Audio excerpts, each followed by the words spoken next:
उत्तर प्रदेश विधानसभा चुनाव 2027 के मद्देनजर राष्ट्रीय लोक दल अब जेन-ज़ी पर फोकस कर रही है और सूत्रों के हवाले से खबर है कि ये फोकस सिर्फ मतदाताओं को लुभाने तक सीमित नहीं है, संगठन में भी जगह दी जाएगी और विधानसभा चुनाव में टिकट वितरण में भी युवाओं का खास तौर पर ख्याल रखा जाएगा। चौधरी जयंत सिंह की ओर से हर जिले में युवा सम्मेलन और संगठनात्मक बैठकें कराने का फैसला इसी दिशा में देखा जा सकता है। जंतर मंतर जैसे आंदोलनों में युवाओं की भागीदारी, रोजगार, पेपर लीक, परीक्षा व्यवस्था और सुरक्षित भविष्य जैसे मुद्दों ने ये दिखाया कि जेन-ज़ी मतदाता को केवल जातीय पहचान या पारंपरिक राजनीतिक नारों से जोड़ना आसान नहीं है। इसलिए राहुल गांधी, अखिलेश यादव, बीजेपी और अब आरएलडी सभी युवा मतदाताओं के बीच अपनी जगह बनाने की कोशिश कर रहे हैं। आरएलडी के लिए ये रणनीति और भी महत्वपूर्ण है क्योंकि पार्टी पश्चिमी उत्तर प्रदेश की पारंपरिक किसान जाट राजनीति से आगे निकलकर गैर जाट ओबीसी, मुस्लिम युवाओं और पूर्वांचल में नए सामाजिक समूहों तक पहुंच बनाना चाहती है। चौधरी जयंत सिंह खुद युवा राजनीति और रोजगार से जुड़े मुद्दों को लगातार उठाते रहे हैं। ऐसे में युवा आरएलडी के जरिए जिले जिले सम्मेलन कराना केवल कार्यकर्ता जुटाने का कार्यक्रम नहीं है, बल्कि 2027 के लिए संभावित नए उम्मीदवारों की पहचान और संगठन तैयार करने की प्रक्रिया भी बन सकता है।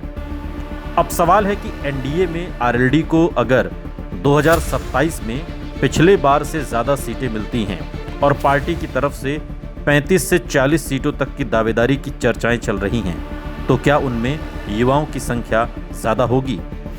आकलन यह है कि इसकी संभावना काफी मजबूत है, लेकिन यह कहना अभी जल्दबाजी होगी कि आरएलडी अधिकांश टिकट युवाओं को ही देगी। पार्टी के लिए सबसे व्यावहारिक मॉडल यह होगा कि वो अनुभवी नेताओं और युवा चेहरों का मिश्रण बनाए, खासकर ऐसी सीटों पर जहां पार्टी के पास मजबूत संगठन या पिछला चुनावी प्रदर्शन है। वहां पुराने और प्रभावशाली चेहरों को बरकरार रखा जा सकता है, लेकिन जिन सीटों पर आरएलडी विस्तार करना चाहती है वहां युवा उम्मीदवारों को मौका देना राजनीतिक रूप से ज्यादा उपयोगी होगा। आरएलडी के लिए युवा उम्मीदवार का अर्थ केवल 30-35 साल का चेहरा नहीं होगा। पार्टी संभवतः ऐसे स्थानीय नेताओं की तलाश करेगी जो रोजगार, शिक्षा, किसान, खेल, प्रतियोगी परीक्षाओं और डिजिटल मीडिया के मुद्दों पर युवाओं से सीधे संवाद कर सके।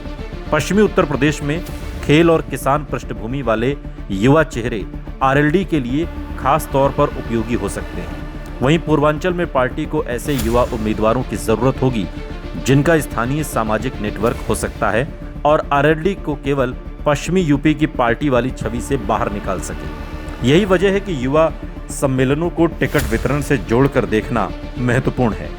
यदि अगले कुछ महीनों में आरएलडी जिला स्तर पर युवा नेताओं को सक्रिय करती है, उन्हें संगठनात्मक जिम्मेदारियां देती है और बूथ स्तर तक नेटवर्क तैयार करती है, तो 2027 में पार्टी के पास काम करने वाला युवा चेहरा टिकट देने का आधार होगा। यानी सम्मेलन केवल भीड़ जुटाने का कार्यक्रम नहीं होगा, बल्कि पार्टी के लिए संभावित उम्मीदवारों की राजनीतिक परीक्षा भी बन सकता है। लेकिन आरएलडी के सामने एक दूसरा समीकरण भी है। एनडीए में सीट बंटवारा केवल लोकप्रियता के आधार पर नहीं होगा। बीजेपी ये देखेगी कि कौन सी सीट पर आरएलडी का वास्तविक वोट ट्रांसफर, स्थानीय संगठन और जीतने की क्षमता है।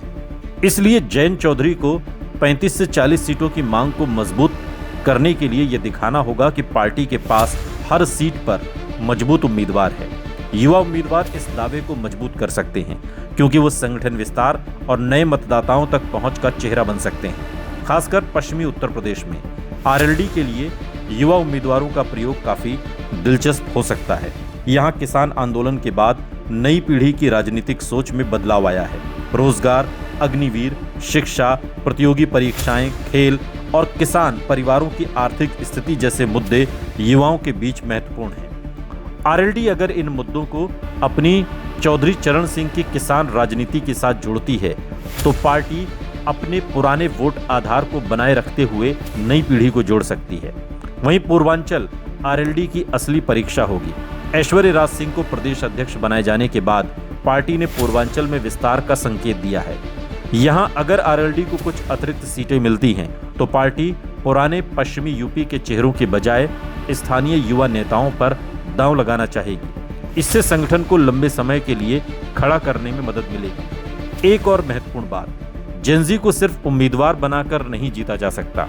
आज का युवा उम्मीदवार से ये भी पूछता है कि रोजगार पर उसका क्या विचार है, शिक्षा व्यवस्था कैसे सुधरेगी, सरकारी भर्ती में पारदर्शिता कैसे आएगी और डिजिटल अर्थव्यवस्था में युवाओं के लिए अवसर कैसे पैदा होंगे। इसलिए आरएलडी को युवा चेहरों के साथ एक स्पष्ट युवा एजेंडा भी देना होगा। 2027 में आरएलडी के संभावित टिकट वितरण का मॉडल कुछ ऐसा हो सकता है जिसमें मजबूत पारंपरिक सीटों पर अनुभवी चेहरे, विस्तार वाली सीटों पर युवा चेहरे और ऐसी सीटों पर नए सामाजिक समीकरण वाले उम्मीदवार जहां एनडीए को स्थानीय स्तर पर फायदा हो। अगर पार्टी को 35 से 40 सीटें मिलती हैं तो लगभग 1/3 सीटों पर अपेक्षाकृत युवा चेहरों को मौका देने की संभावना राजनीतिक रूप से तर्कसंगत होगी। हालांकि ये अभी कोई घोषित आरएलडी फॉर्मूला नहीं है। इस रणनीति का सबसे बड़ा फायदा ये होगा कि जयंत चौधरी की पार्टी अपनी पुरानी पहचान, चौधरी चरण सिंह की किसान विरासत और पश्चिमी यूपी का राजनीतिक आधार को नई पीढ़ी की राजनीति से जोड़ सकेगी। और अगर आरएलडी ऐसा करने में सफल रहती है तो 2027 में उसके लिए ज्यादा सीटें मांगने का आधार भी मजबूत होगा। निष्कर्ष यही है कि युवा सम्मेलन को केवल संगठनात्मक कार्यक्रम समझना सही नहीं होगा। ये 2027 के टिकट वितरण की शुरुआती तैयारी हो सकती है। आरएलडी अगर एनडीए में 35 से 40 सीटों के आसपास अपनी दावेदारी मजबूत करती है तो उसमें युवा सम्मेलनों की हिस्सेदारी बढ़ने की संभावना जरूर है, लेकिन पार्टी पूरी तरह युवाओं पर निर्भर नहीं होगी। सबसे संभावित रणनीति होगी अनुभव प्लस युवा चेहरे प्लस स्थानीय सामाजिक समीकरण प्लस एनडीए का वोट ट्रांसफर। यानी 2027 में आरएलडी का सवाल सिर्फ ये नहीं होगा कि कितनी सीटें मिली, बल्कि ये भी होगा कि इन सीटों पर जयंत चौधरी किन चेहरों को उतारते हैं, पुराने राजनीतिक योद्धाओं को या नई पीढ़ी के युवाओं को। यही फैसला आरएलडी के पश्चिमी यूपी से बाहर विस्तार और एनडीए में उसकी राजनीतिक हैसियत दोनों को प्रभावित कर सकता है।